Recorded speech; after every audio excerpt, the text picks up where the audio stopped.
Good morning, everybody. You have joined the Empowered and Engaging Families Utilizing the Parent Caregiver Guide for English Language Development ELD session today. So we're really excited to have you here with us. This session will share best practices for family engagement. We will explore the Parent Caregiver Guide for ELD and develop activities to engage families in understanding the ELD standards. My name is Satli Stocks.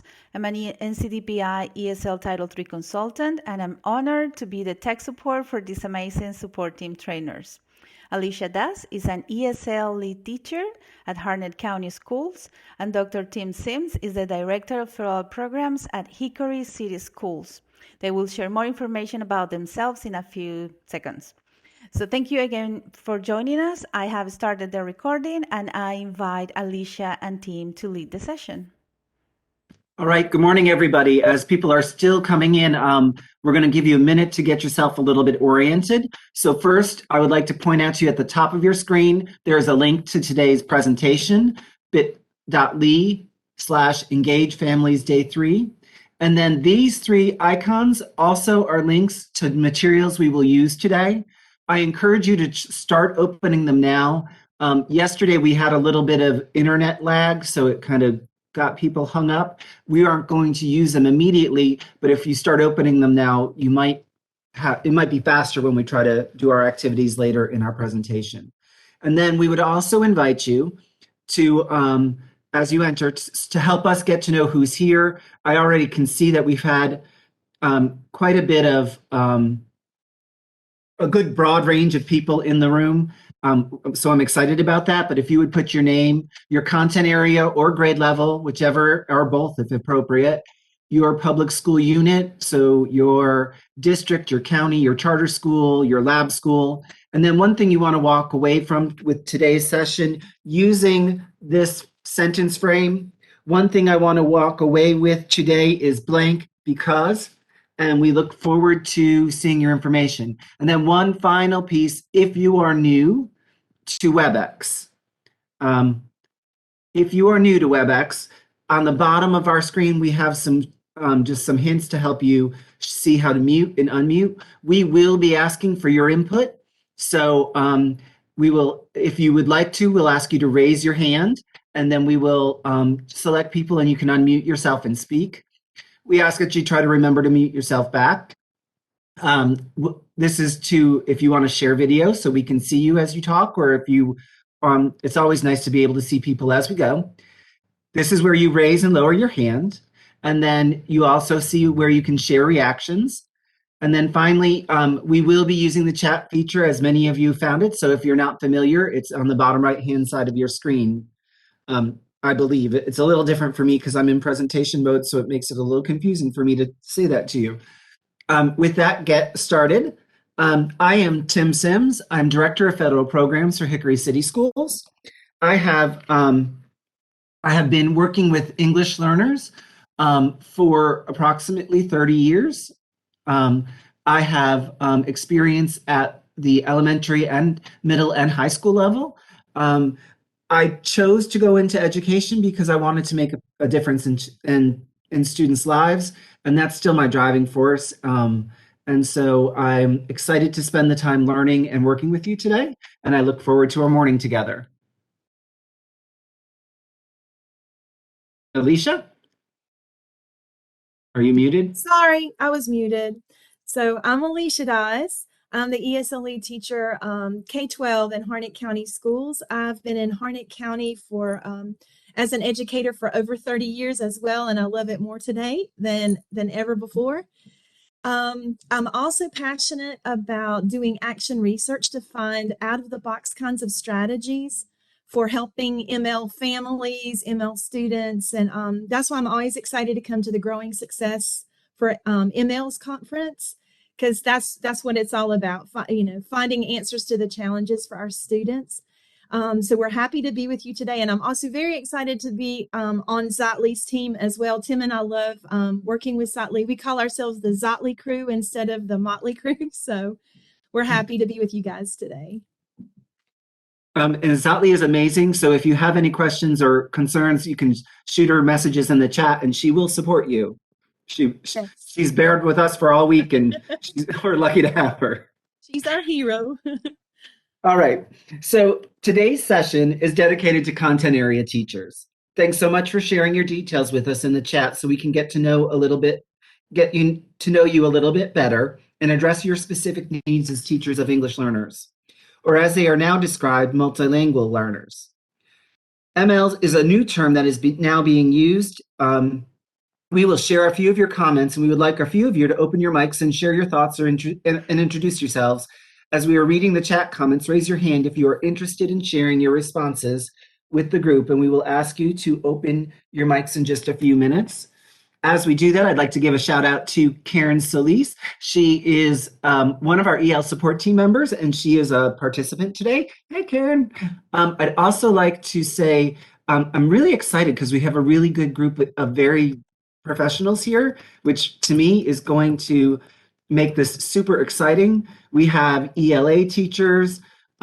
We have, I saw a music teacher.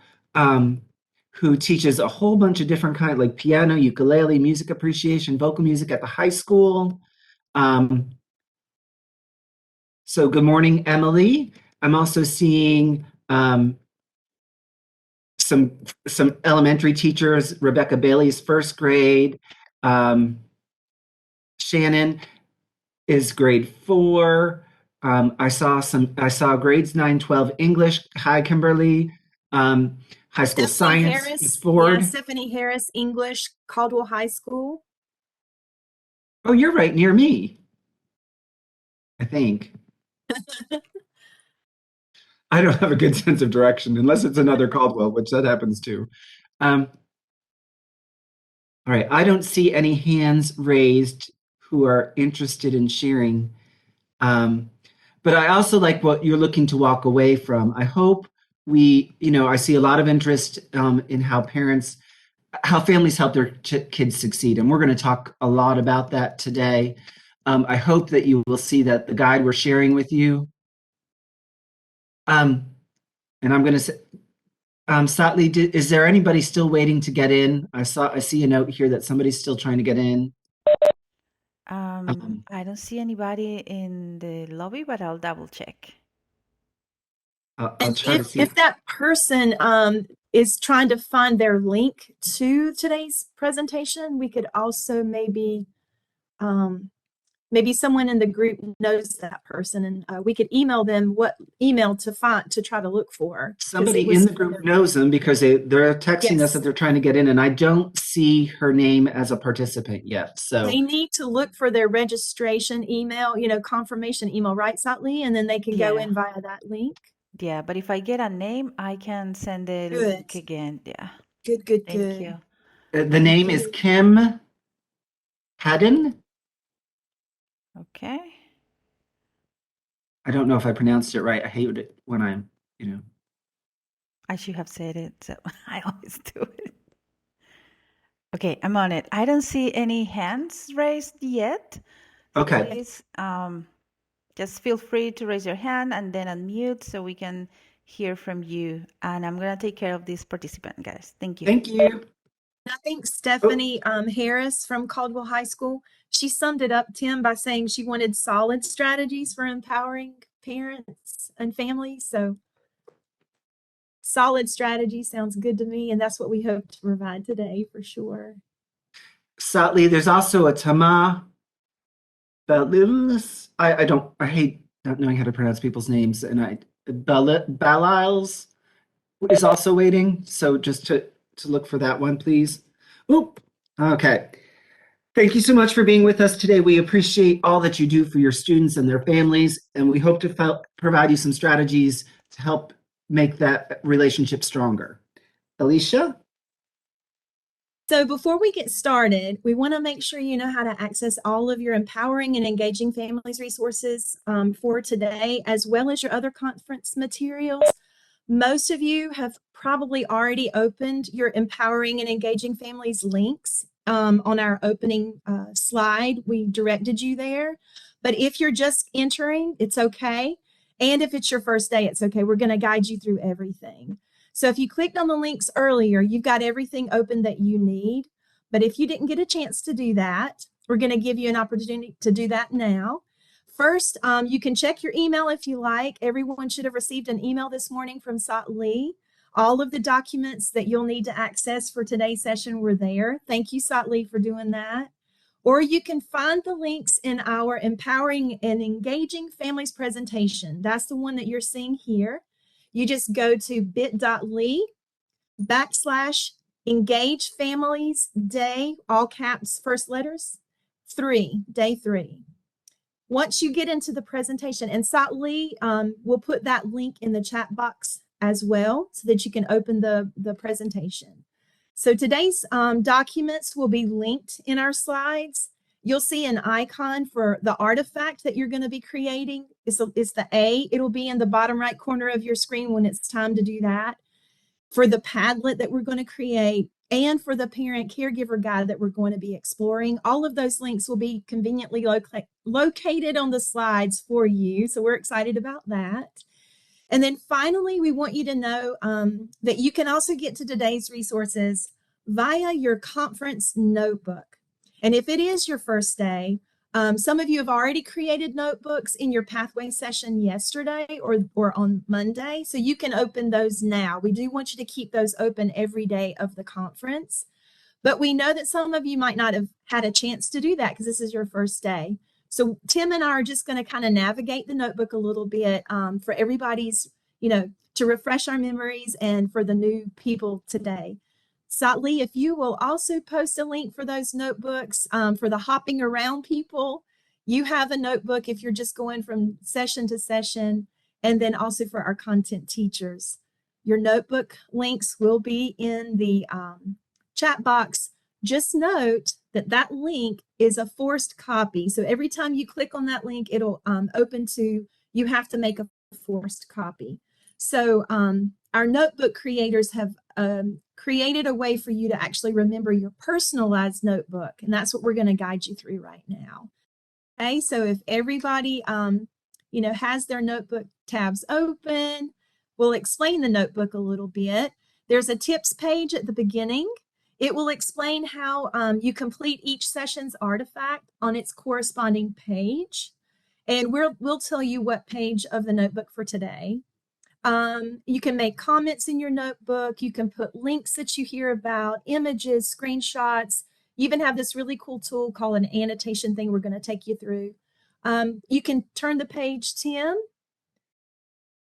So your artifacts page, I believe, is on page 13 of your content area teacher's notebook. Not sure about the hopping around notebook.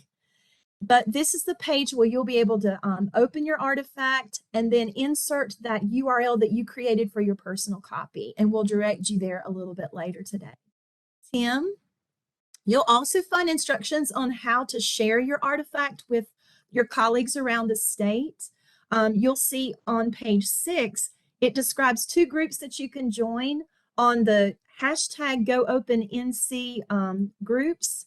We encourage you to follow those directions and share your artifacts with your colleagues on that page, and also learn from them as well in those groups.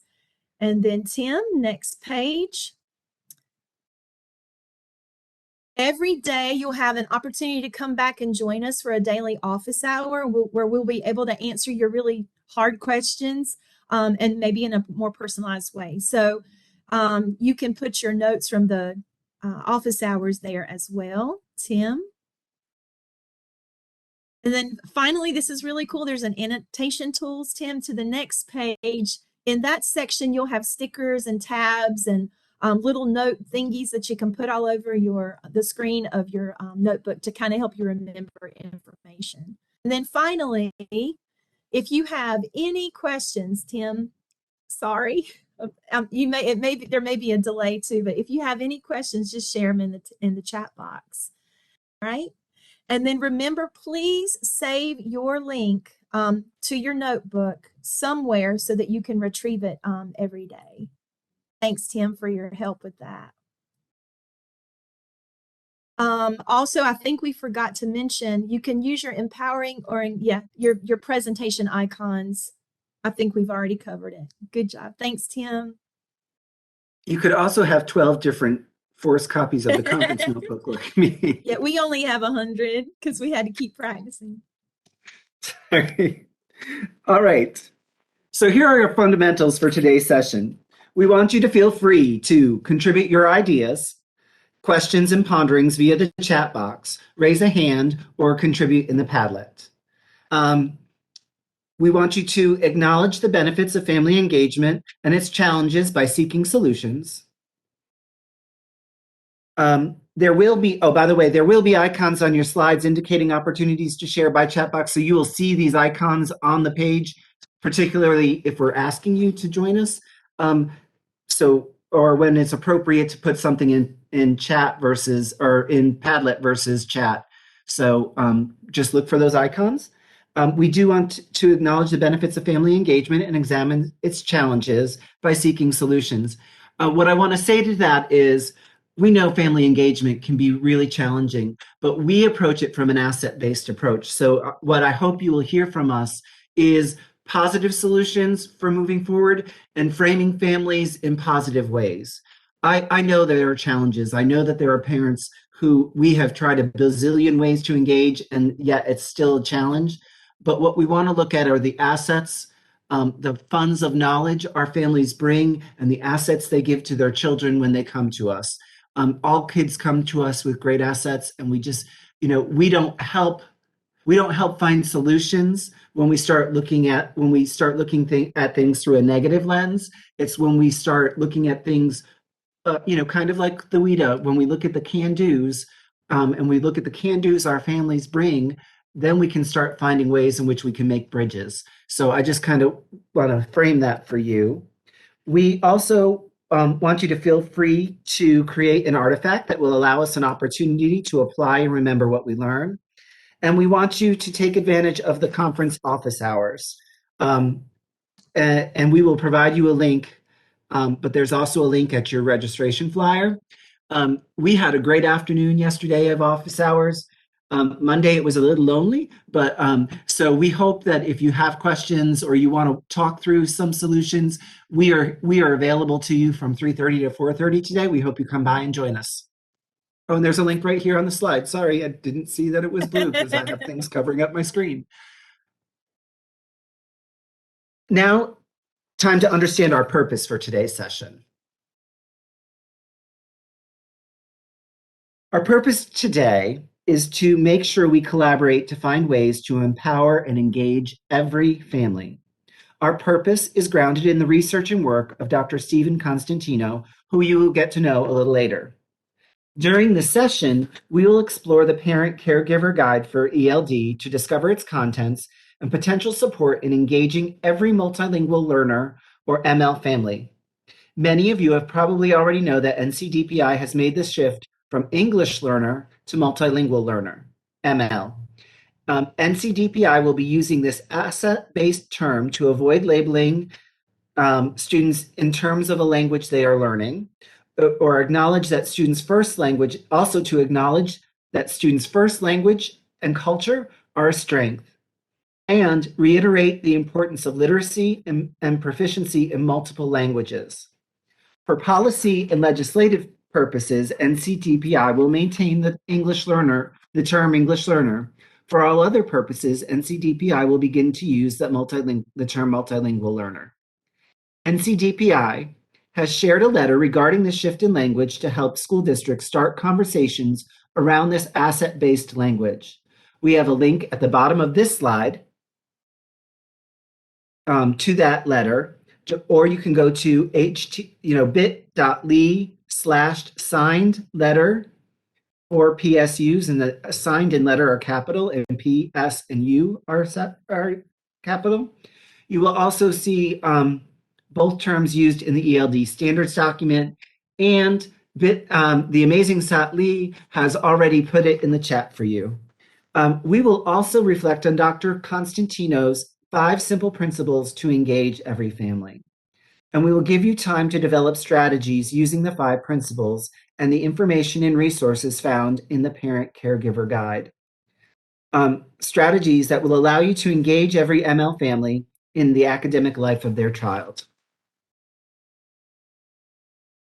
And to help us in achieving our purpose for today, we want to explain the significance of yet another shift and the significance in the words that we've chosen for today's session, and that is engage every family. So the shift in education has been from parent involvement to family engagement. And the term parent, I think to us has always implied those in leadership or those who have a responsibility role, as in mother, father, parent, or caregiver, maybe grandparents. But we know that many students, they have homes where they're either a combination of those exist or simply don't exist at all. And also, if we're only focusing on that one or two or few people in the lives of the students, we're not using all the resources available to us to support our students. Family, however, includes everyone. It includes parents, guardians, caregivers, whomever they may be, but it's also that extension beyond those parental figures like brothers, sisters, aunts, uncles, pretend aunts and uncles, that we all have in our family. It can even reach out to pastors or coaches or just role models in the community that impact the life of the child. And it's oftentimes these other people who have stronger insights into what our students need, and maybe even a stronger influence. And I know we're thinking as content area teachers, how can I do all that? How can I reach out to all of those family members to impact the life of this one student in my class? I have three classes every day, or 4 or 5 or whatever. So we're going to be looking at those challenges today from an asset-based perspective and kind of find some solutions for you or with you and with your help. Also, the term involvement, that implied us doing for or to the families, or, for or to our students, like inviting them to a meeting. Yeah, we provided the food, but we gave flyers or information. All of that is wonderful and needed, but engagement goes beyond that. It implies that we're actually doing with our families, like having parents or family members actually plan events with us, which I know sounds very challenging, but people are doing it all over the state. And you are doing it too, we know that. Asking our students' family, maybe a community member, to participate in volunteering, helping in our lessons, even finding out what their expertises are. Maybe I'm teaching math and one of my students' fathers is a mechanic, and I'm going to tell my class how that mechanic is using math in his daily work, and he comes in. Those are the types of examples we're going to be hearing from you today and offering up to you today. Family engagement. And of course, the word every implies all, not some, not just those who come every time I ask, not those that are easy to engage, but the families of all of our L and ML students. And that has been a challenge for us in our county, but COVID has really moved us forward in that direction. You guys went into the homes of your students, through your Google Classroom, times. So that implies more of an effort on our part to initiate the relationships and include every member. It also implies those going outside of the box kinds of strategies, being innovative in our approaches. So today, these are the kind of concepts that we want to keep on the same page with together as we reflect on our current practices and maybe some that we're going to learn about today. A lot of you were asking for something different and new. And most importantly, as content area teachers, you are the crux of everything that we do every day. So we hope you feel affirmed more than anything by much of what you hear today, but we hope you also learn something new that will empower and engage you as well.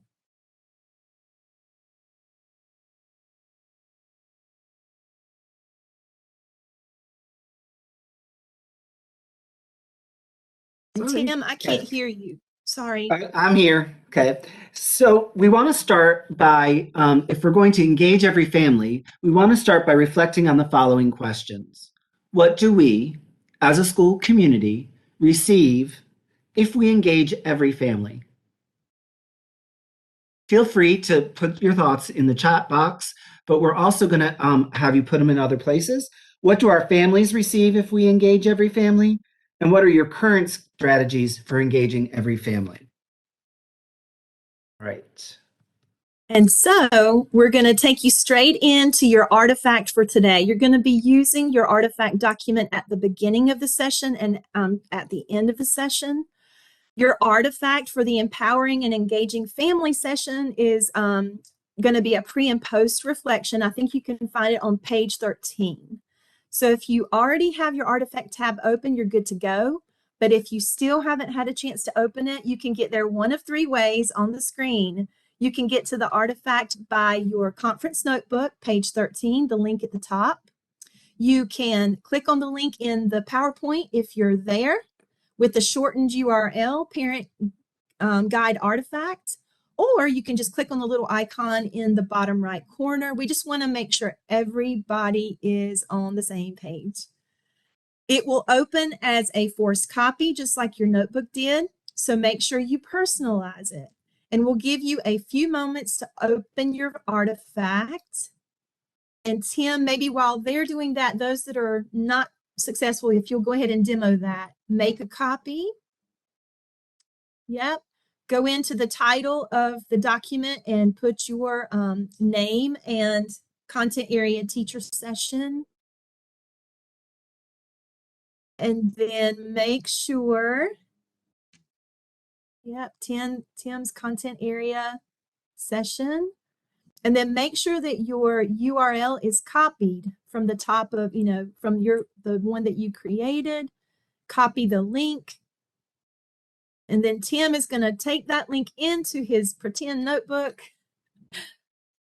And he pasted it in his notebook. So now he knows where his artifact is at all times. And he can also share that link with presenters in the #GoOpenNC groups. We also would love it if you would share your documents with us. And that would be by going into your document, and in the top right corner, there's a share icon.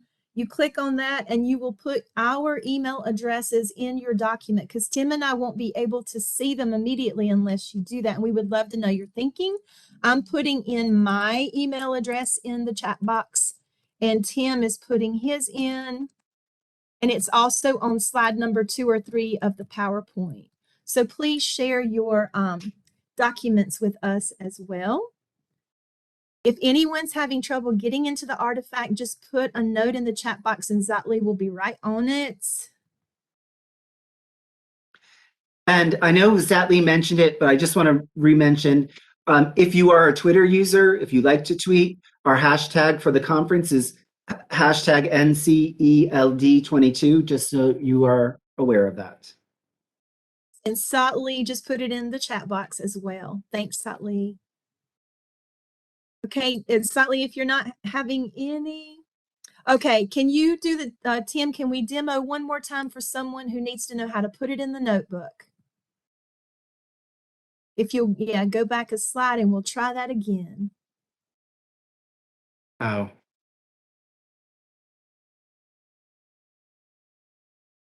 Oh, okay. Sorry, this is going to get. So I'm going to go to share, copy link, and then I'm going to go back to the conference notebook, which I don't know if I have that open here, and I don't want to get lost. Go back to the slide. Yeah, go back to the slide and click. I think that'll do it. In slideshow, yeah. And then it says my artifact in the notebook on page 13. You just paste the link right into that spot, and that way you'll have access to it. And you can also just go up to the URL and copy it when it's, exposed on your internet page. Thanks for asking those questions, because we wouldn't want you to be lost, Want you to be able to participate fully. Any other questions that you can see, Zatley or Tim? I don't think I see any. And we would love for you to share some of your thoughts in the chat on these questions. What do we receive? What do they receive? And what are your strategies for engaging every family? Okay, so now, Tim, if you'll click to the next slide, we're actually going to give you 3 minutes, approximately 3 minutes to reflect on these questions. Your artifact is going to be your pre and post reflection. It's going to be personal, and at the end of the day, it's going to be your personal reflection continued, but also you're going to be engaging in some breakout sessions with other content area teachers. So let me make sure I'm on the right slide. So we want today to be an opportunity for you to reflect on your beliefs about family engagement and a time to affirm what you already know. So you will be reflecting and writing your answers to the questions. What do we receive? What do they receive? And what are your current strategies for engaging every family? Tim and I are going to be reflecting with you. So just type your responses in the pages during the 3 minutes that we're reflecting. And at the end of the 3 minutes, Tim and I will bring you back. When you finish your reflection, we'll be sharing out either by chat box or raise hand. So for the next 3 minutes, reflect.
All right, about 15 seconds to finish your thoughts, and then add anything you want to add in the chat, or if anybody would like to raise their hand and share, we'd love to hear from you.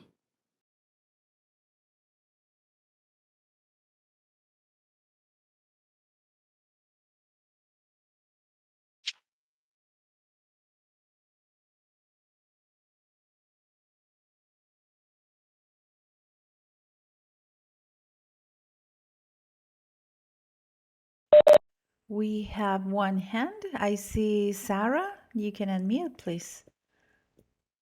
Hi. So this past year, I took all of the multi-language learners from our grade level into my classroom. So I had about 9, and I invited their parents to come and read to our class, and I had books that were written in Spanish, so that they were able to read the books in Spanish, and some of them were dual language, so they would read the Spanish part and then their child would read the English part, so they got to read it together, connecting the two languages. So it was really great. Oh, that's really cool. Thank you for sharing that. That's extremely powerful, and that is engagement. Yes, she said it was the first time she's ever been really asked to Yes, volunteer, so it was yes, wonderful. ma'am. It changes lives. Thank you very much for sharing that. We have one more hand, Dorelli. Hello, how are you? Um, Good. I love using Class Dojo because it has translates messages into the student's language, and then the parents, if they cannot communicate in English, they are able to send me messages that I can read and then answer back. And our school was doing something called Parent Night, where the parents get to come and share, and we have activities for them. One night we did a science activity that they could do with their students, and we saw that it was a great way for them to communicate and see what the kids are doing and stuff that we work with them every day. Great, great ideas. So some of the comments I saw that were written down was Devin mentioned how engaging families helps break down barriers. Michael mentioned how it builds trust and understanding of expectations. It was also written that I saw somebody mention it, that we have a better informed community. And I love this, is that parents become our partners and part of the team. I think that was a great comment.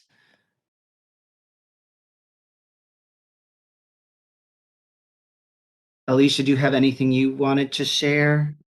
I did see some comments that were very reflective of what they receive is empathy and understanding. And it's like, even those parents who refuse to come, we think, or they're not coming, when they finally come, they look back and they see, we tried this, we tried that, we understood this, we understood that.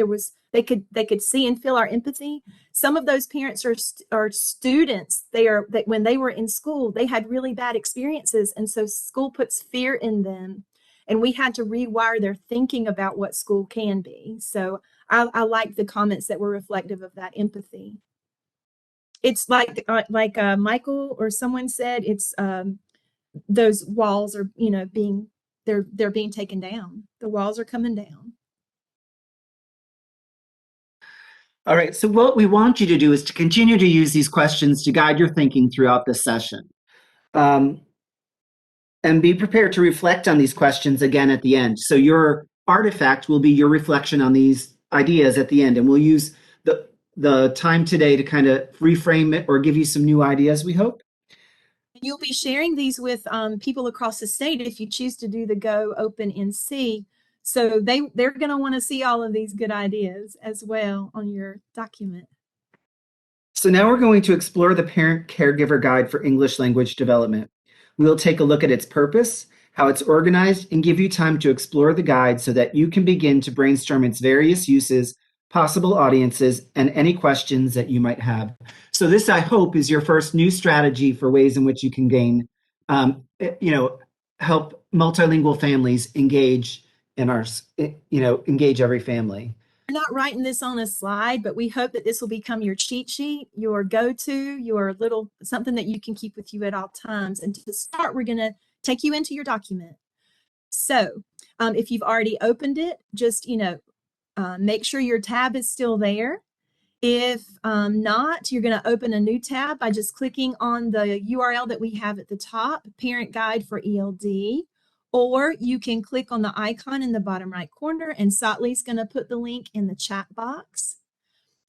We want you to know that the guide is also located in the ELD Standards Hub. I'm sure someone showed you the hub this week, probably, but if not, the ELD Standards Hub is also linked there.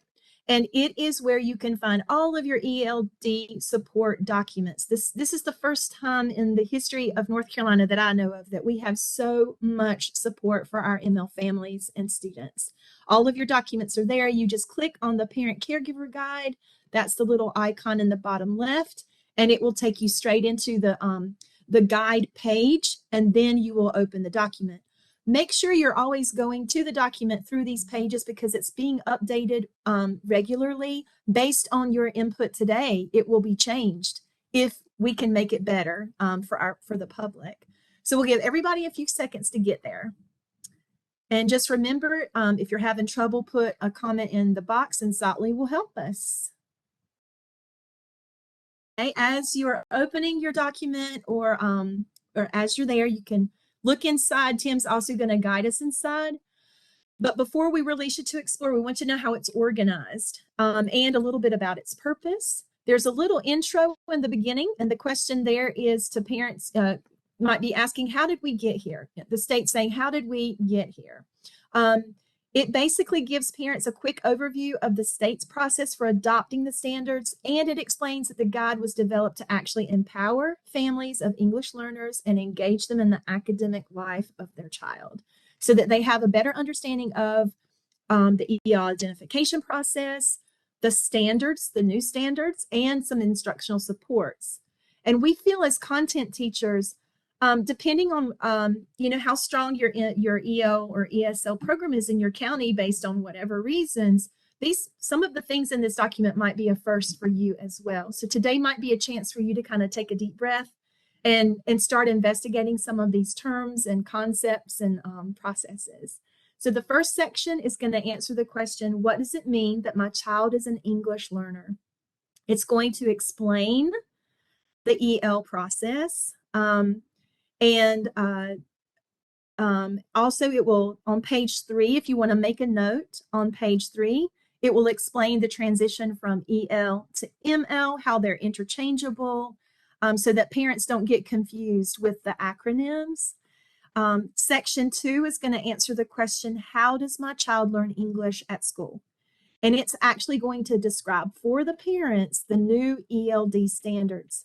So I think this is where you're going to benefit from understanding them yourselves. They're new to all of us. So it will also explain the ESL services and other instructional supports. And section 3 is going to answer the question, how do I help my child succeed at school? I think some of the biggest challenges we face is that we don't feel parents are doing enough sometimes. So this section is a resource for them. When we feel like that, we can go there and support them. So we're going to dig deep and we're going to explore each section, one section at a time, giving you ample time to think as you explore. You're going to be asking questions. How is this section organized? How does it answer the section question? And in what ways and with whom can I use and share this information to empower and engage every family? You'll also be sharing in the Padlet. And the Padlet is a document that you might have already opened as well. You'll be sharing there your ways and with whom you can use and share the information, and then any questions you have about the section. So let's go into an image of the Padlet, Tim. Next slide. Make sure that you have your Padlet open. It'll be, I think, the third tab that you'll be needing for our exploring. So click on Padlet for content area, or you can click the icon for Padlet at the bottom of the screen. All right, make sure you're there. And when you explore each section as we guide you, you're going to keep the Padlet open at all times, and you will just click the plus sign underneath the column headings. Okay, so for example, when we're exploring section 1, you will see a column heading for section 1 ideas and a second column heading for section 1 questions. You'll write your ideas and questions according to the column heading. And of course, if you have any questions, Lee will be right on it, and she'll help you with all of that. So this is how we're going to be exploring. We'll give everybody a few seconds. Make sure you have your guide open and your Padlet. So we would like to, I'm just going to reiterate that we're going to take it section by section. And so teachers are really ambitious people. So don't go ahead, stay in section 1, and then put your answers in the section 1 sections for now. And although we want you to think outside the box, your answers go in the box. That's right, only this time. And you can always put a comment in the chat box, apart from the Padlet anytime. It's all about sharing today. We will be copying the chat box notes as well and linking it in the presentation at the end of the day. Okay, Tim, I think we are ready to explore. Okay, so for the next 3 minutes, when we get started, you'll have 3 minutes, and you're going to think about how section 1 is organized, how it answers the section question, and in what ways and with whom you can share the information. And it's organized this way. We wanted to kind of give you a heads up. There's the EL identification process, the identification and exit criteria. How does a student become ELML? When do they exit? The annual assessment, EL status, identifications, and EL services. So as a content area teacher, take your time. We're going to give you 3 minutes to look at the section and post your ideas and your questions. All right, we'll see you back here in 3 minutes.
Take the next 30 seconds or so to kind of finish out your thoughts about section 1.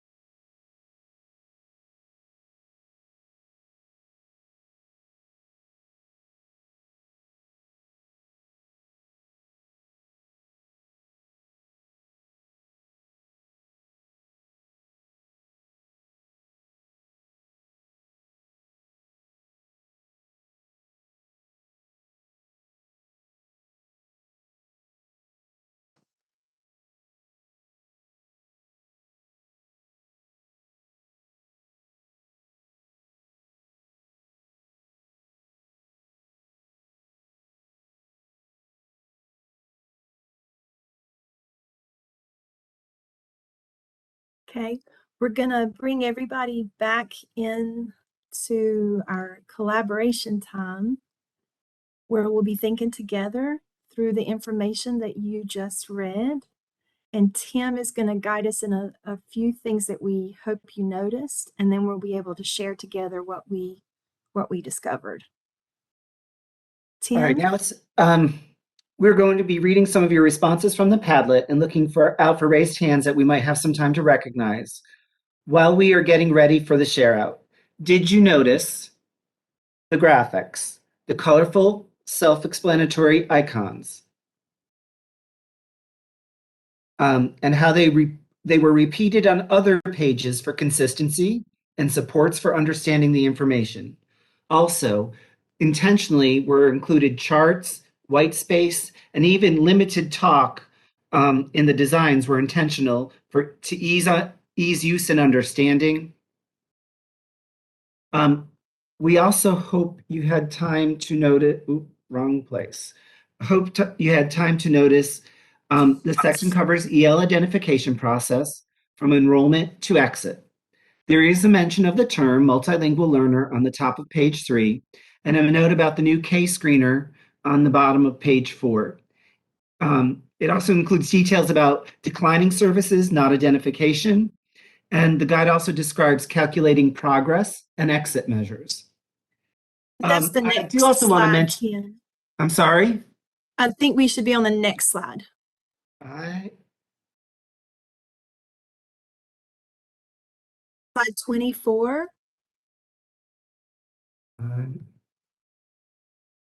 Don't worry about it. It's okay. There you go. Are we out of order, I think? I don't know. Okay. Mm-hmm. It's all right. We can go. So with that being said, I do want to mention that there was a lot of intentionality as we designed this document to give parents information that they could be engaged decision makers and understand the processes that go on in this document. We tried carefully to try to limit the language so that it was understandable, but also give the parents the information to make them an empowered decision maker, which was a challenging balance to reach. We also had to think about the fact that we are designing a document that is going to be used by people who may not read or write in their own language, all the way up through people who may be professors and doctors whose children are learning English, right? So we need to really kind of, carefully balance how we did it. So I just kind of want to mention that to people as we speak. And please, at this time, raise your hand if you have a comment, or put a comment in the chat box that will help everybody notice what you noticed. And it's, as content area teachers, you do this for your students who don't speak English yet, for physics or biology. It's the same thing. We're using visuals. We're using a lot of white space focused on the main ideas. So if we go to the next slide, Tim, which is our uses, audiences, and questions, we want to hear from you. I'm so sorry, Tim, if you got it right there. Yeah. Yep. So we're going to start with your brainstorms. What are some things that you thought about that section can be used for? For you, for your families, for your colleagues? Any comments that you or Slightly, Tim, you or Slightly see you can share out? I'm not able to get to that screen as easily all the time. So I saw all classroom content teachers should see this information. It explains why and how some students receive language services. To share it with grade level teams, your mentee, parents of ML students, share what is happening as the students are starting the year to discuss how to best serve. Would be helpful. Great ideas, yeah. Would be helpful with co-teachers for planning, could share with ESL parents, PLCs. Those are all great ideas.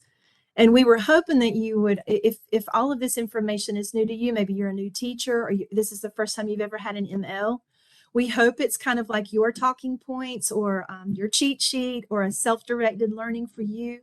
Today, we're not going to spend time like training you or teaching you on this information, but we're exposing you to it, and we're providing you a way to learn about the information. Again, a lot of this is new to all of us. Some of the information is, and of course, your audiences can be your content teachers, you yourselves, parents, colleagues, even your administrators. You have that little handy guide with you, and when they ask a question, you'll be able to probably open the guide and find the answer because it covers everything that we could think of for our MLP. I know it's mentioned in the chats, but I want to share this. The guide is coming out in Spanish. It will be available on this on the hub. And I'm trying to figure out what the question is about. So I did see a question about page 6, and give me a minute, and I will. If it's page 6 of the guide. Yeah. I think what the question is about what we do as far as why does semester 2 not have anything for first grade? And semester 2, first grade uses the screener. So first through 12th grade, I'll use the screener. Actually, that'll be changing because we will be talking about screener for everybody. And that's the and greatest that is thing actually being updated in the guide. Yeah. And that's the greatest thing about this guide. It's electronic. So all changes at the state level will be made, and it'll always be updated. Your published copy won't be, but. So All right. what I would say to people is, people have asked about linking this document to their website or to the classroom page. When you link it to the hub page, so that when it's updated, people get access to the newer information. Are there any other lingering questions before we start exploring the second section, Tim, or is that Lee? So for us, the screener is only given upon arrival if the student has not been screened before or is not identified. So it's really a one-time thing we do to identify children, and then they are annually assessed on access. I'm trying to see if there's available in other language. See any other questions from what I saw quickly? And the refused services is actually also explained in the document. And parents can't refuse. They can refuse the services, but not the identification. Correct, Tim and Lee? Yes, and So there's a question of what aids can the school still legally provide. The student is still identified as a multilingual learner. So we actually are still obligated to serve the student without the services. So it would be through providing training maybe for the classroom teacher for that student so they know how to better meet that child's needs. We could still provide accommodations. We do need to notify parents that we're doing that, but we're still obligated legally to serve the child. We just cannot put them in the ESL program. What they're refusing is a program. They're not necessarily refusing language. A pull out. Mm-hmm. But those are great questions. And any questions we didn't get to answer now, we're going to try to answer in the office hour or put it actually in the PowerPoint, in the Padlet. So hopefully all of your questions will be answered. And if there's nothing else, Tim, we'll go ahead and start exploring section 2. I'll guide you with that exploration. And just one last comment about section 1, Alicia, is that usually the ESL teachers are the ones that complete this first screening process. And then when the student gets to your classroom, they have been already screened and identified as multilingual learners. That's when you learn. So this guide is more that tool that's going to help you understand better when you see in your roster you have multilingual learners. And then also, what does that mean? So that means that they have been through that process. And then that will help you also guide the parents and say, so your child is a multilingual learner. Because sometimes in the schools, we know there are dedicated teachers, ESL teachers in the building, but some others travel between schools. So you might see the teacher once a a week. So then this guy will be that support that you have in hand and say, hey, this is the process, this is what happens. And then let's chat with the ESL teachers and with that team to see what are those services we can provide. And I saw a couple of hands. I don't know if you just want to continue. Maybe during section 2, we get back to these 2 participants. I see one hand at the moment, and if it's a burning question related to the guide, I'd like to take it. Is it Dorali? I saw Dorali and Karen. So if we have time, or maybe during the second share out, then we start with them, if that will work. It was just a comment that students, even though after they exit the program, they can qualify again as they are monitored, and teachers will have to do interventions for them, and they could enter the program, because that happened to me last year, and 3 of my students qualify again, even though they had exited the program in kindergarten. All right, so it looks like Alicia's mic is not working. So I appreciate your comment, because that is true. We can redesignate students to be identified. So I'm going to keep us moving on to section 2. Section 2 is going to answer the question, how does my child learn English at school? You'll see an introduction with an explanation of ESL services. The section then describes the ELD standards, explaining the ELD standard statements, key language uses, and language expectations. The ELD standard information may be new to you as well. So it'll be interesting to see if the guide is helpful in your understanding of the standards. There's an example of ELD standard provided, and you'll be able to see the proficiency level descriptors explained here. So I'm going to look at my friend Alicia, and she is not, now she's off screen. So I'm going to pretend I'm her. And so you're ready?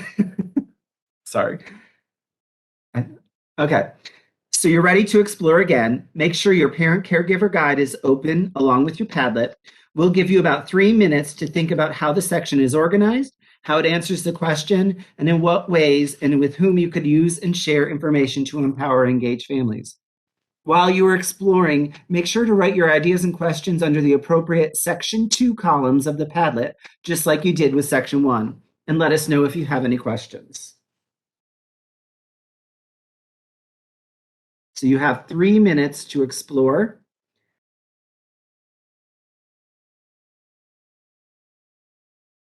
And put your comments in Padlet.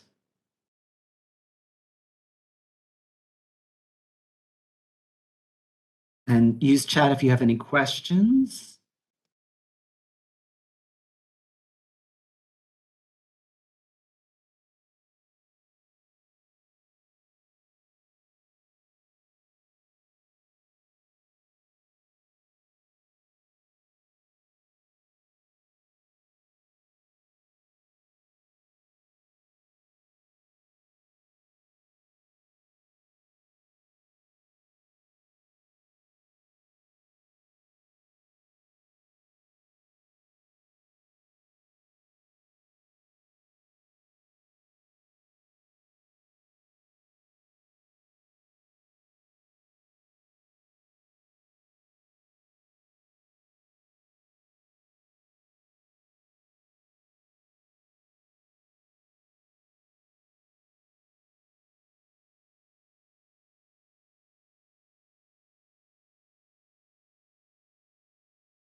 Okay, I'd like to give you about 30 seconds to finish up your ideas in the Padlet, or and then we will start back.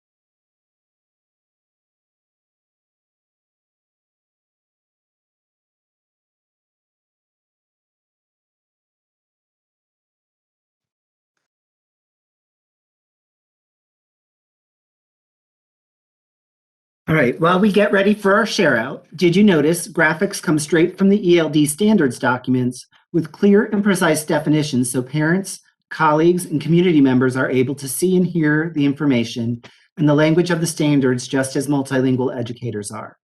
And you were right in your share out. The section starts on page 9 by answering the question with the explanation of the LIEP, Language Instruction Educational Program, and how the LIEP team helps determine the types of services multilingual learners are eligible for. It explains the EL plan and pull out and push in sessions. I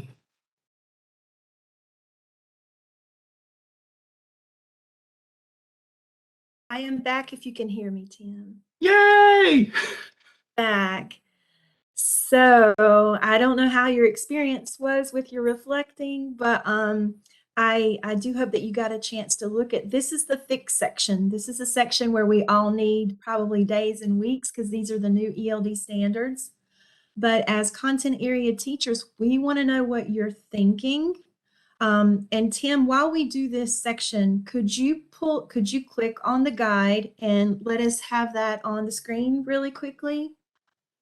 And go to section 2.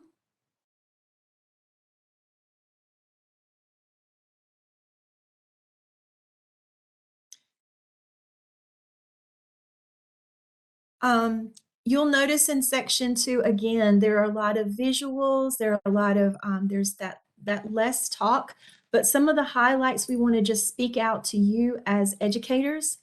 This is telling a parent that and if you'll scroll down to the first, keep scrolling down, Tim, sorry about that. All right, so stop right there. This tells you as an educator, the state is saying to a parent that when my child goes to biology, when my child goes to math, the teachers actually have standards that help them teach the language for math. These standards are going to be guiding you guys as well, and your ESL departments are going to be training you in how to use these ELD standards. But this lets the parents know that not only when they're in ESL class are they being taught English, but also when they're in the biology class, and that content area teachers are using incredible strategies that help their children learn academic language while they're learning the content. If you'll scroll down, Tim, really quickly, we will look at another visual that will help you with just the big ideas. And that is that when they're in your math or your ELA class, you're going to be teaching them the language and the thinking for narrating their ideas, arguing their ideas, defending them, explaining them, and exploring, informing, their audiences. I think we skipped something too. It'll be expressive and receptive language that we're supporting. It's right there. Yeah, they call that interpretive and expressive. So as a math teacher, I'm teaching my students to listen and understand math terms and read math terms. Also to speak in math terms and to write, well in that English that I'm teaching them. And then finally, there is an example of a standard statement on the next page at the top, Tim. As a teacher, as a content area teacher, when you're being trained in these standards, you will see how all of those pieces come together in a guide for you. And that's what you're learning about in your other sessions this week. At the very bottom of this page are the proficiency level descriptors. And they're basically going to tell you when you have a level 2 student who comes to your class, this is what they can do. And then the next level up is what they're progressing. You know, they're not yet there, but that's what they will be doing by the end of the 10 months that they're with you. So just a few highlights of what parents are learning about what we're doing with their students when they're in our schools. Thanks for that, Tim. And we can go back to the share out now. We would love for you to raise your hand. Tell us what you have brainstormed about uses and your audiences for this section.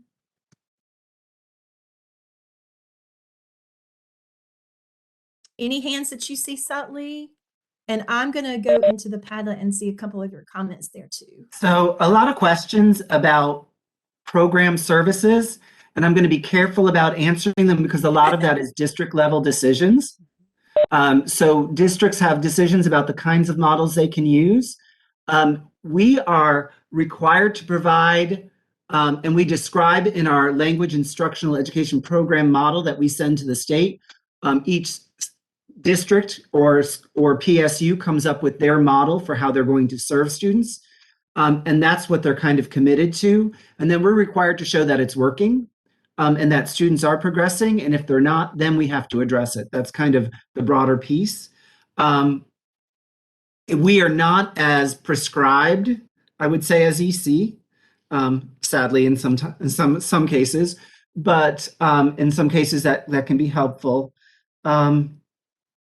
And somebody asked about teachers requesting pull-ins and stuff, whatnot. That's going to depend on your school, your district, and what the resources are. Some schools, the resources, I would say this is probably the case in mine. My teachers are serving so many students that they probably would not be able to structure cooperative co-teaching environments in a productive manner. We have a comment that this information should be shared with classroom and content teachers to guide them in lesson planning too. Yes, that it's good information for any struggling, student who's struggling. We have 4 hands before Please. we can move on. So I'm going to say number 1, Karen Solis. Number 2, Michael Kennedy. Number 3, Devin Wilder. And number 4, Daniel Barter. So Karen, please. Hi, good morning. It's great to be here and great to hear you guys. I just wanted to, this actually goes back to the previous section. When we were talking about the timelines and everything, and what a huge help it is for our content teachers to let us know, or let the ESL teacher know when you have a new student come in, because we don't always get that notification right away, especially if we have multiple schools. And we do have a timeline from the state for when those students are identified, whether they're in county, within the state, or out of the state, to screen them and make touch base with those families. So you are our first, I don't want to say line of defense, but our first go-to when we have a new student come into the school. So your help is very, very appreciated with this. Thank you, Karen. Michael was next, I think. Good morning, everybody. I would love to just say that the proficiency level descriptors, I'm so excited to work with my teams using those guidelines. We've been wanting guidelines like that tell us exactly what we need to be doing for so long, and just great job, everybody. We're so grateful for all the work behind the scenes too. We're so excited to roll this out. Very excited. Thank you, Michael. Devin? Hello. I wanted just to say that to also include, in our community members like business partners, I found that a lot of our students that are MLs, that their parents are really looking at how can they get to work, how can they find jobs. So incorporating within those PLDs, like looking at vocabulary that would connect to the on the job, like what are some of the jobs in our areas, those jobs that our kids are going to be potentially doing or want to do. and including those in the ways in which we teach our classes. I try to think about that when I teach our kids, like what are these practical skills and jobs that they are going to want to do or want to do so that I can help them get ready for the world after high school or middle school. And we had someone in our session yesterday that actually said we need to add more at the end. You'll see in our resources for after, high school. So thank you for your ideas too, because it's going to help change the guide. And then Danielle? Good morning. I think this is great. The fact that it breaks it down by subject and by grade levels. I think in the past, a lot of us went to pictures and objects and, to get students to participate in those ways, and make it easier on them. But I think by really focusing in on the key language and teaching them those ways, that they can feel like they are up there with any other student in your class and able to effectively communicate and learn the language. And participate, whether it be learning a new subject or explaining a hypothesis in science or arguing, the answer to a math problem. So I just think these are really helpful, and it's best practice. It's not anything extra for content teachers to do. It's just another guide and scaffolding tool to assist you that if you implement it, it'll help you with every student in your class from EC to ML to gifted, what have you. And we say LMNOP, yeah. You are so right. And it's rigorous for all. Like everybody's on the same page with these terms, with these expectations. We're not watering anything down, like Tim said so eloquently on day one of our training. It's information for all. And sadly, I don't think there's teachers I know and, in our district or even in my building that don't even know there are EL standards, or look at them like, well, that's not my job, that's the EL teacher's job. So I Right. think the more we kind of make this, an everyday thing and build it in and explain it's not anything extra. It's what you, already might be doing to benefit. I think it'll be a lot easier and taken up on, better. And it will make teaching content easier. It really will. Thank you for that. Tim or Zutli, is there one more? No, I think we're good. Okay, great. So now we're gonna take our time and explore section 3. And that question is, how do I help my child succeed at school? And it's basically just full of strategies and resources for families to stay engaged in the academic life of their child, of course. The first part of section 3 provides suggestions and activities to support reading and writing. We had a comment yesterday, well, where is math and where are the other content areas? We're probably going to build those in over time. The next part will offer up online resources to help families advocate for their child, even giving them things to say in a parent conference. And then finally, section 3 is going to provide online resources to help them help their child succeed in school. Take the next 3 minutes with me and Tim. We're all going to be reflecting and we'll come back in 3.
We'll give everybody about 30 seconds or so to finish up your thoughts and explorations.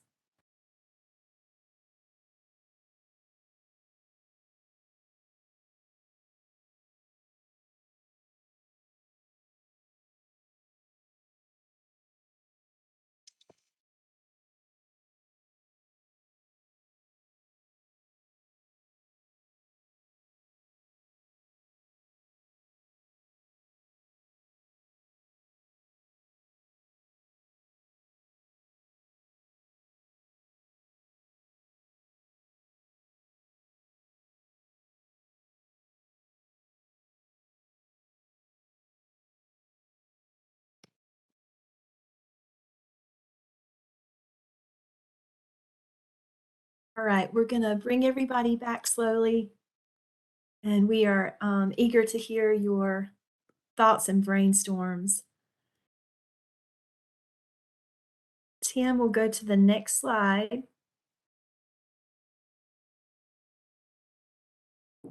Okay, and if we have some hands raised, that'll be great. We're going to be looking at the Padlet comments. And of course, keep looking if you want So to. one of the comment or several comments I've seen about this being a bit challenging for some families, particularly if we have families who don't read or write in their home language. And I do think the idea is to have the information available to parents. And then we as districts and school systems and schools have to think about how do we share this information and how do we chunk it in ways to make it meaningful for parents, right? Because all the parents are different, but the idea is that parents should have access to the information and have access to resources. But it's almost impossible to create a guide that everybody can access from every level, right? Again, we mentioned earlier, we do have parents who don't read and write in their home language, and then we have parents who are doctors and lawyers and are professionals, and so we need to make sure that we are not watering down the information that our parents get, but that we find ways to make it understandable for the parents we serve. Understanding that those are, even within a school, could be varied.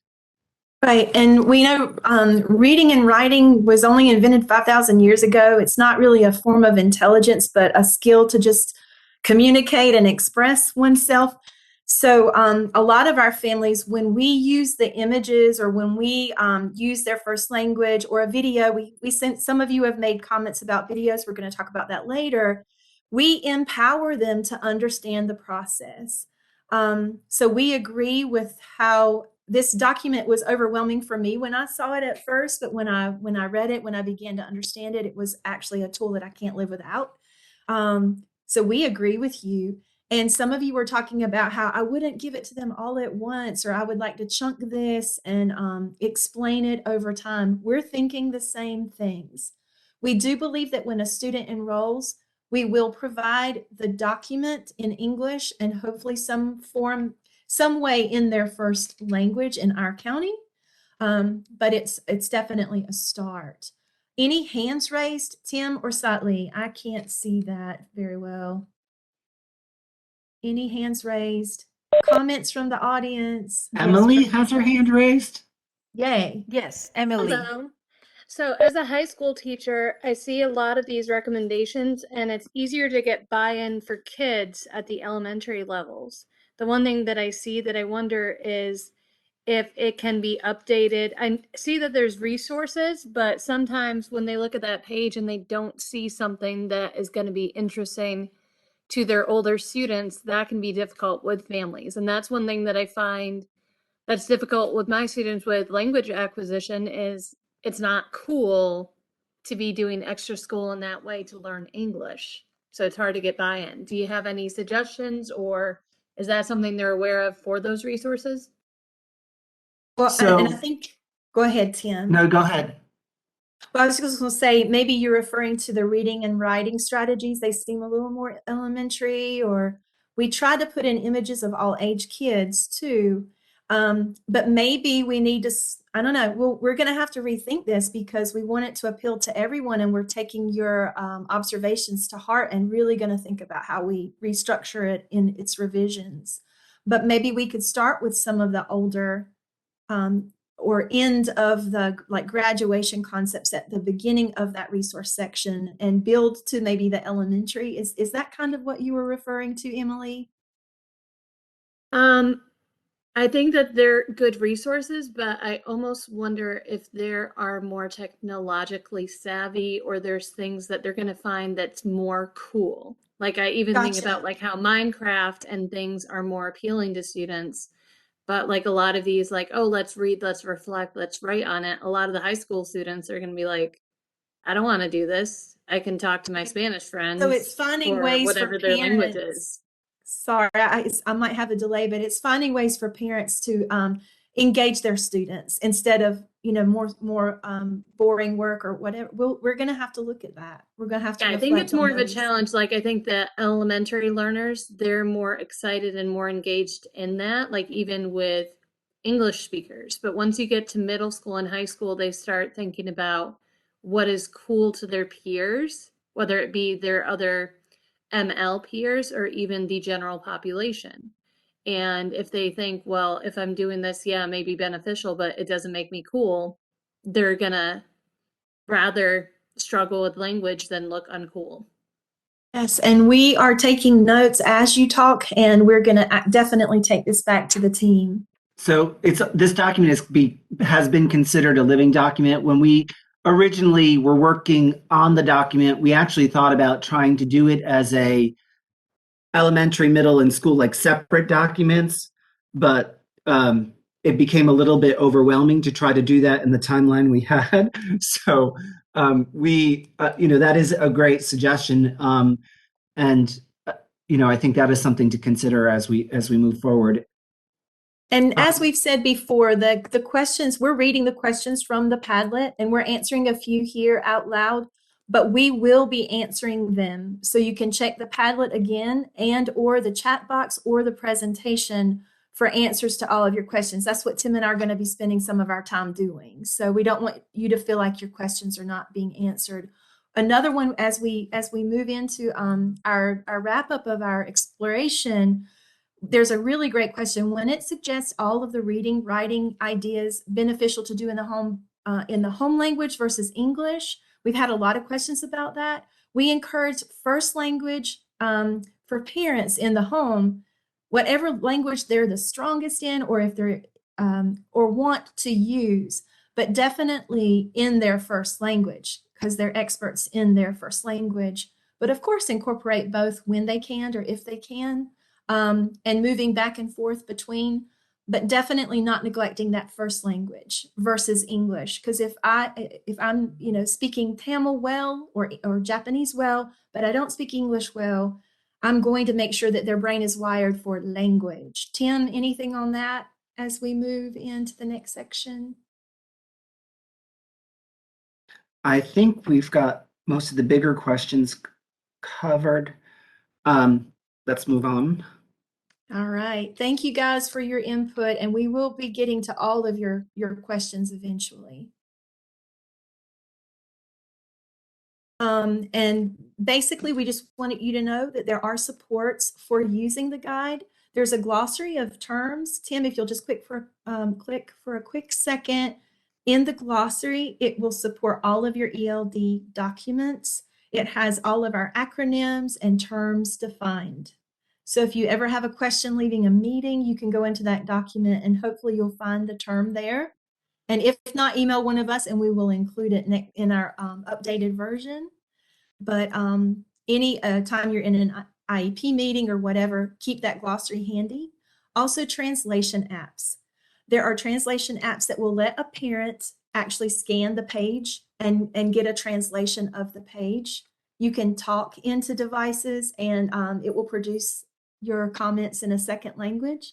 We recommend Google Translate app. You can download that to your phone or Microsoft Translate. There are lots of them. While we're going through the rest of the day, if you know of an app that really works well for you, would you please put it in the chat box? We won't take time for raise hands, but at least you can share your suggestions there. But we know this document has to be in a language that parents can understand. You can also post it to your a teacher web page or your school web page. Encourage the county to do that. And a lot of people were recommending, even in the Padlet that we saw, screencasts or videos in the first language. And this will be translated in Spanish, at least. That version will be out soon, and hopefully in multiple languages. So we hope you benefited some from that time that we had to explore this morning. And now And I'm just Tim's going to going to. highlight that Alicia put together a sample, and I'll just do it real quickly, sample template website just to kind of see how it could be organized to support parents. And so if you wanted to use that or as a sample, it's just there as a resource for you.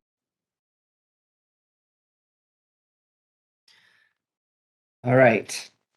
And very quickly, we're going to transition into best practices. We're going to take around some research around family engagement. Alicia? Sorry.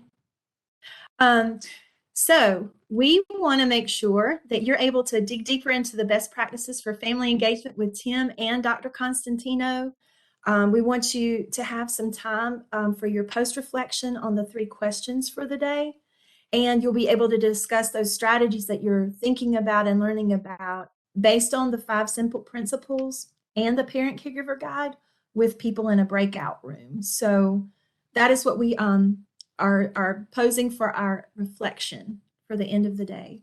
So how this is going to be organized is really quickly, we're going to go through the 5 simple practices that Dr. Constantino proposes and some of his samples and share out some ideas. And then we're going to ask you to spend some time reflecting about ways in which you could make that happen in your school or your district. And then some things next steps that you might need to take. And then we're going to give you an opportunity just to kind of reflect on those questions. We're going to pose reflective questions. And then in the end, you're going to go into a breakout session and kind of share some of those ideas. So we're going to try to move that in that direction. So Dr. Constantino, now that we have time, okay. The research that we focus on today is that of Dr. Constantino. He was serving students as a high school principal when he discovered research about the effects of family engagement on student learning and became convinced that this was a missing ingredient, helping all students. He has been an assistant principal, assistant superintendent, and eventually to the position of state superintendent for Virginia. Currently, he owns a company dedicated to family engagement. He currently travels the globe sharing best practice in family engagement that results in increased academic achievement for all students. Through his life work and research, Dr. Constantino discovered 5 principles for family engagement. And these are to create a school culture that engages every student, every family, communicate effectively and build relationships, build family efficacy, to engage every family in decision-making, and to engage the greater community.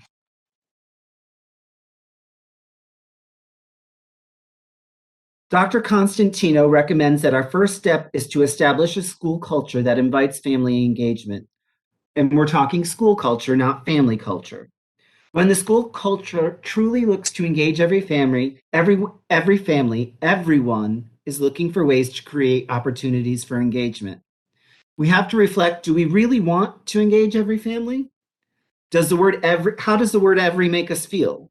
Does it feel like too big of a task or too big of an ask? And can we think of families that might be challenging to engage?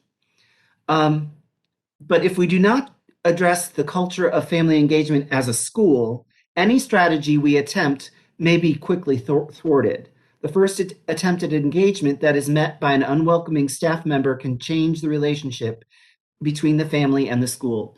And so I would challenge you to think of this as,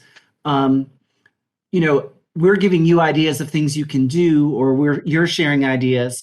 However, what I want you to be thinking about is, if we're really going to engage every family, it's bigger than just one teacher, right? It's a conversation for an entire school. Because again, Peter Rucker has the quote, culture eats strategy for breakfast. So if the culture of your school is that people really don't want families to engage, and you're throwing out strategy after strategy, parents are picking up on that culture, right? Parents feel that they're not welcome, right? We've seen that happen. So it really becomes important that we address it as a cultural issue, as a school culture issue. But some ideas that we could do to help build that culture is invite our multilingual families to help plan and carry out our school events and activities. Get family feedback from our multilingual families, such as getting surveys, walkthroughs, focus groups. I would also offer the resources that the book, Engage Every Family, that Dr. Constantino wrote, can help you evaluate the culture of your school in regards to family engagement. We have door prizes for you. I don't know that we've mentioned them yet. So when we get to the door prizes, one is a link to Dr. Constantino's family, which you have to put in your email address. But on that website, he has resources to support family engagement. He has surveys available and things that you can use. So just wanted to let you know that. So kind of our reflective thoughts to bring into our conversation when we do breakout groups is what strategies or activities can you imagine that help support creating a culture that engages every family? And how could the parent or caregiver guide that we've just looked at help us accomplish that plan? So just be thinking of some of those ideas that you could bring into your breakout group. Or you're welcome to share them on the chat. His second principle is to communicate effectively and develop relationships. And we ask, what are the opportunities for meaningful two-way communication in our schools? I've seen a lot of great suggestions in the chat around different apps that people use to engage, like Dojo and Parent Square and Talking Points. I know one of our schools uses school, I can't think of the name of it, but I know we've used several different school messenger, and then there's other things that are being used. Many of those offer translation services. So, in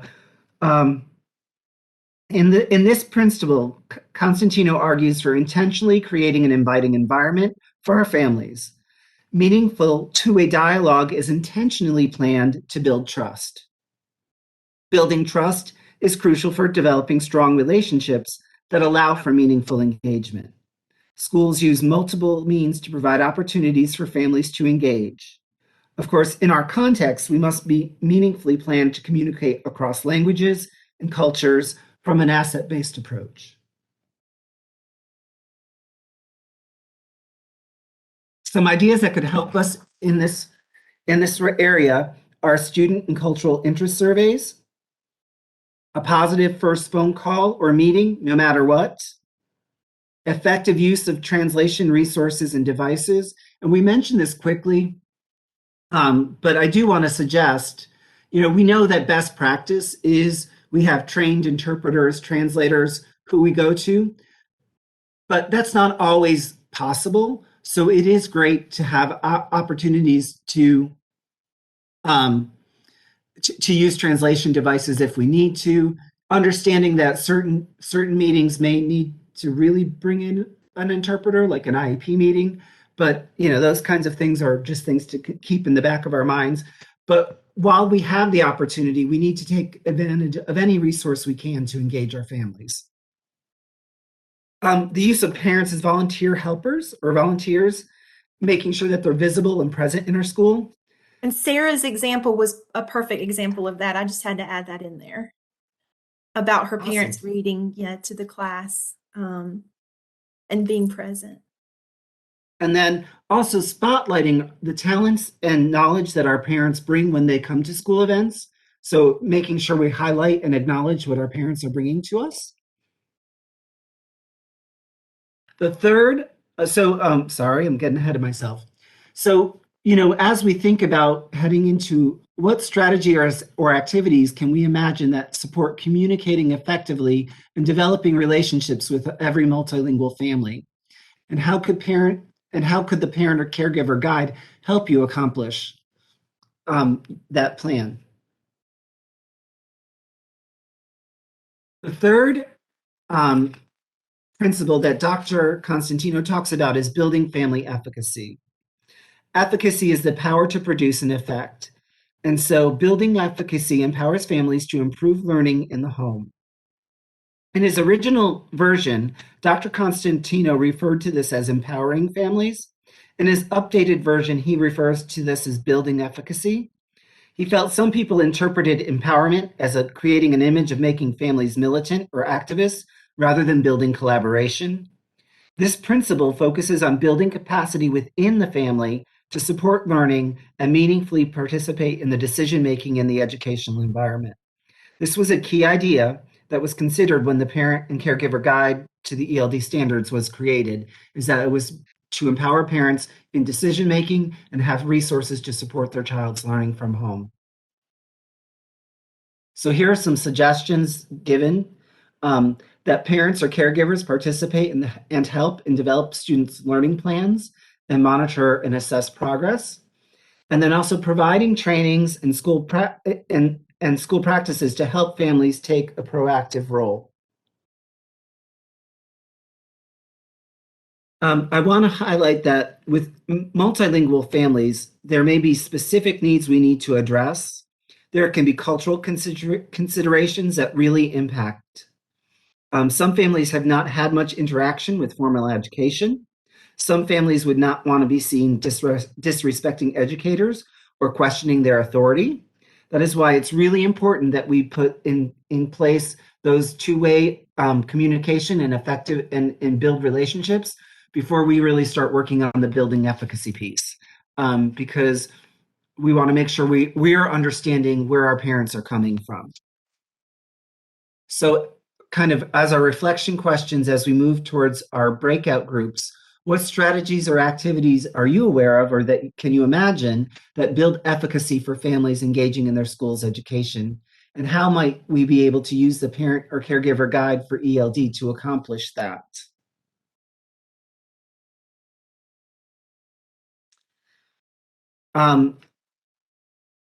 So the fourth principle is to engage every family in decision making. The school creates opportunities for families to lead and participate in school learning, consultation, planning, and events. The school makes sure families and students have representation in the relevant decision making.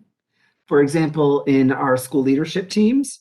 For multilingual learners, this could include the development of their English learner or multilingual learner plan.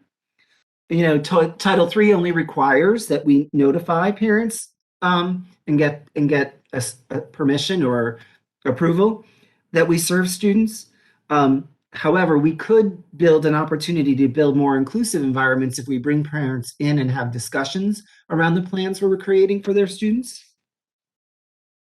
So this could look like families leading and participating in school events. It could look like leadership teams that are representative of the school's population, including their language learners.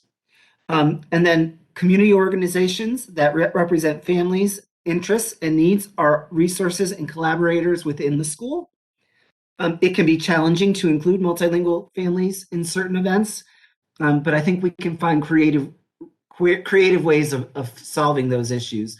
You know, so looking at like interpreting machines so that we can do simultaneous interpretation and things like that so that we can make meetings more efficient. What strategies or activities can you imagine that could assist families in collaborating and developing plans for their child's education? And how could the Parent or Caregiver Guide help us accomplish that? And then finally, Dr. Constantino recommends that the school makes partnerships with individuals and organizations in work and community places to take on roles in supporting our students. This could be things like work-based learning experiences, internships, but also to create opportunities for students to see people they relate to or who look like them in different roles. Partnerships are made with other learning institutions like schools, community colleges, institutions of higher education, local, other training providers. Schools look for opportunities for creating adult learning within their school and potential community development courses to be run within the school building. So I've seen places that have had the community college come in and offer ESL classes within the school environment to support their families and help their parents feel more comfortable there, or some of the basic education classes. There are other ways. We well, let me share these ideas. Create or advertise adult learning opportunities, to engage partnerships with other organizations or institutions, and collaborate with community workforce in creative ways.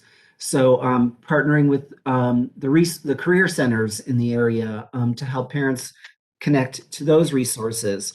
In our experience, at one time we had a building that was vacated because they had built a new school, and we actually were able to use that building to put our welcome center, and we were able to bring community resources or agencies into that center to support our families. So we brought in Central Latino, the United Hmong Association, Conflict Resolution Center. We brought in the Learning Resource Center that supported students with learning differences. And so that way, when families came in to connect to the school, we could also connect them to community resources to help support their family. So that's just an idea I want to share. As we start moving towards our breakout groups, we would like you to think of what strategies and activities can you imagine that could help your school or your district identify and engage community organizations to support your families, and how could the parent caregiver guide help in accomplishing that plan? And with that, So Alicia. it's time to reflect. We're going to give you 3 minutes to reflect personally on Dr. Constantino's principles, the 5 simple principles. You have them to reflect back on in your PowerPoint and in the discussions that we had with Tim. And we want you to think about how might your answers have, changed from earlier today. Have they evolved?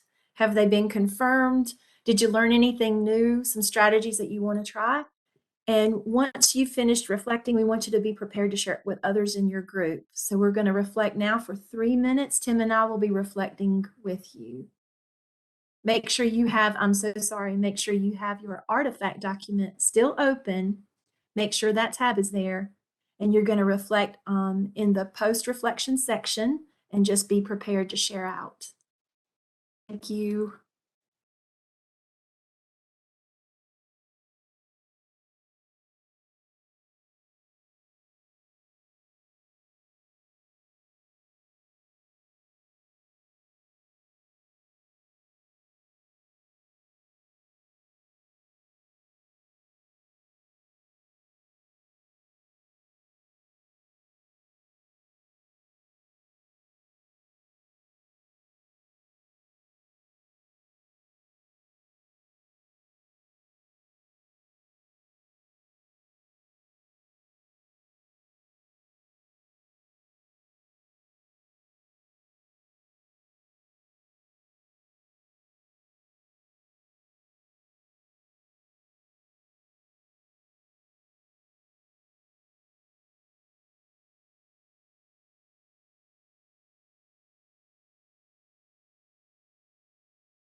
take the next 30 seconds or so to finish out your thoughts.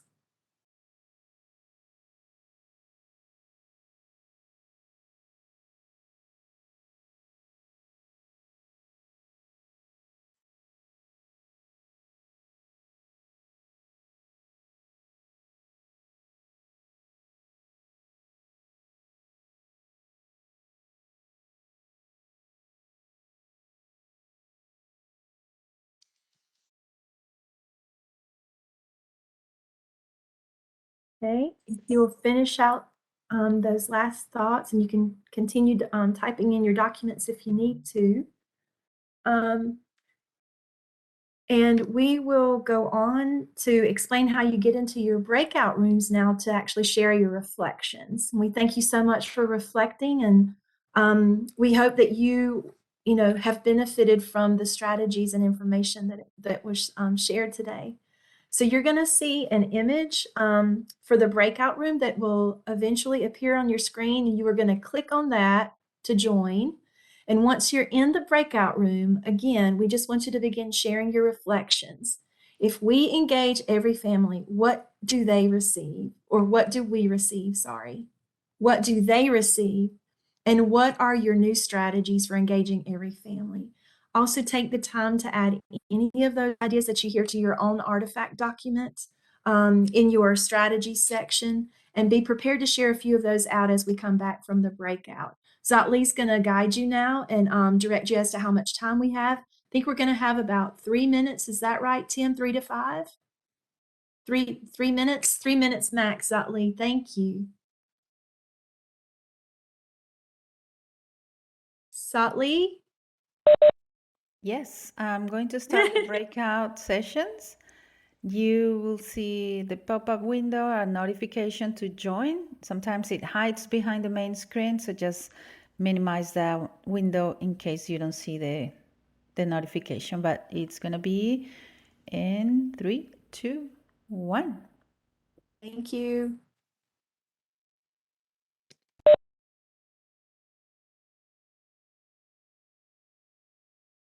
Sally, do you see the question about how do you join a breakout room from your phone?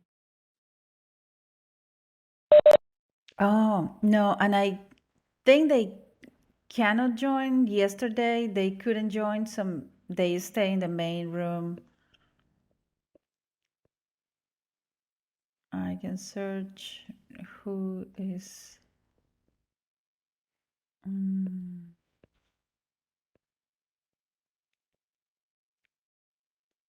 Sadly, I'm not able to visit rooms. Where are you? I don't see you. I'm assigned to a breakout session instead of being able to choose. Okay, 1 second. No worries.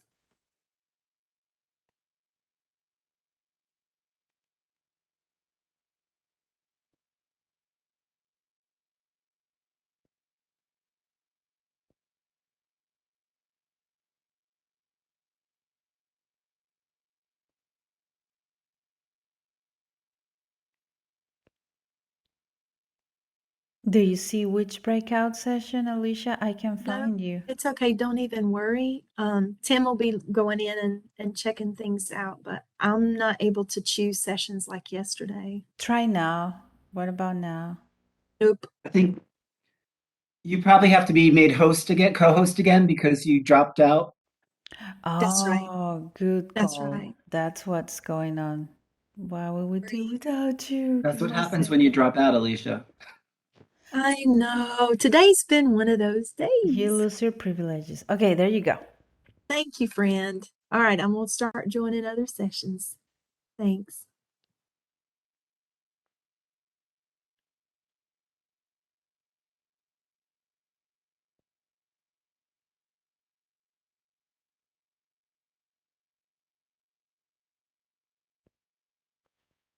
Good catch.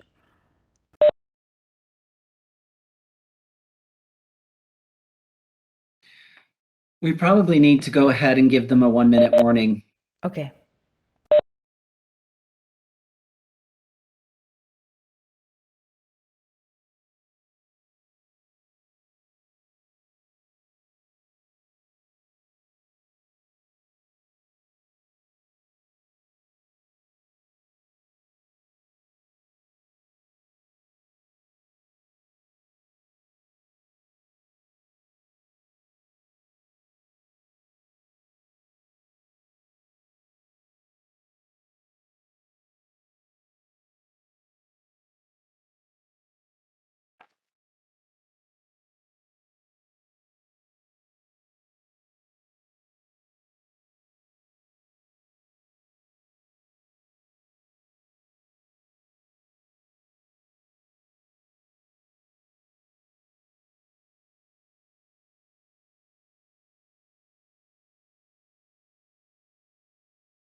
kicked me out. They kicked you out.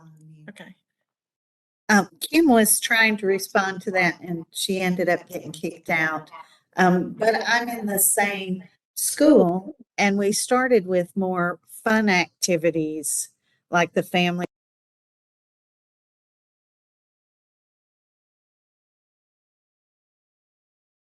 Well, sadly, we're seeing who's back, right? I think everybody's back. Yes.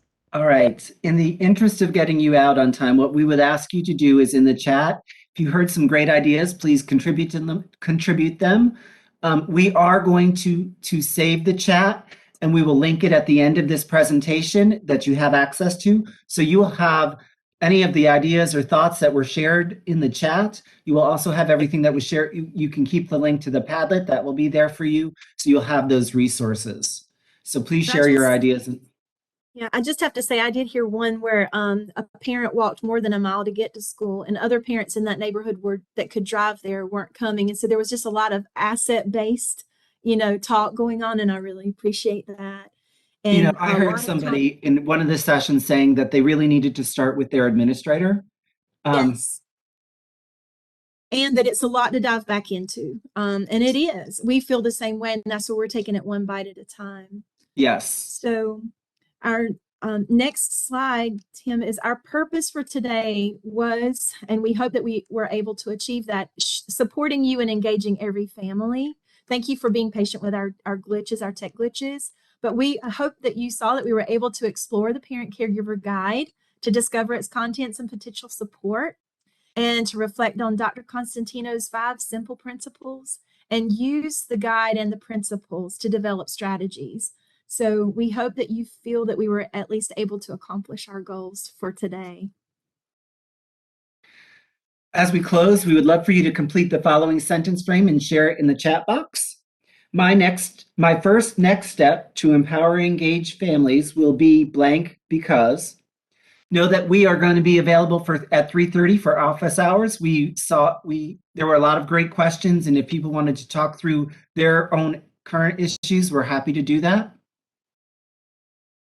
And then reach out for support as you return to your schools. We have provided you our email addresses.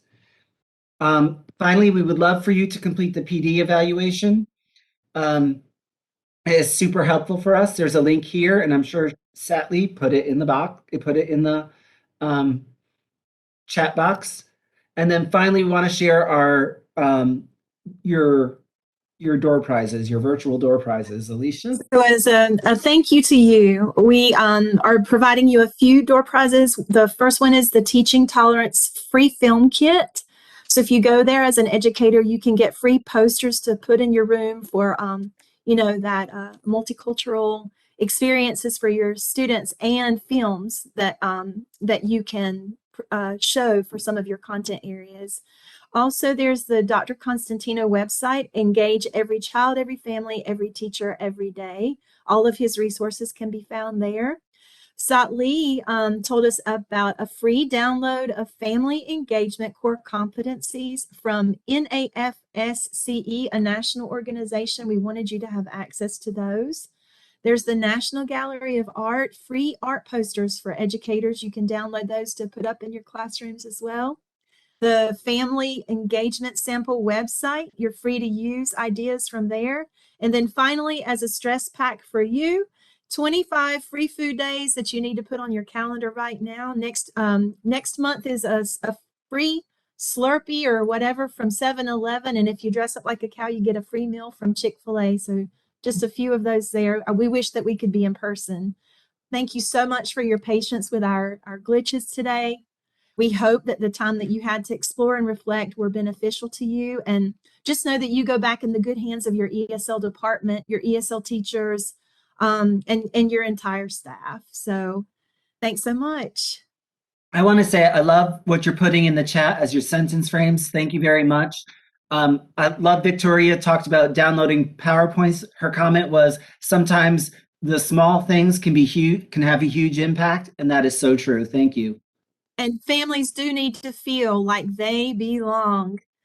And you know, Tim sharing about the culture of our school, it's like we have a happier school culture with less fear for all. That's our final thoughts on that. Less fear for all. Thank you. Thank you for your comments, everybody. We thank you for your time today. We hope it was helpful.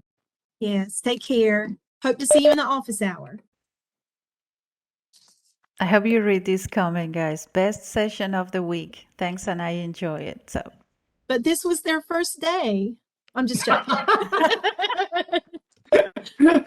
We appreciate that very much.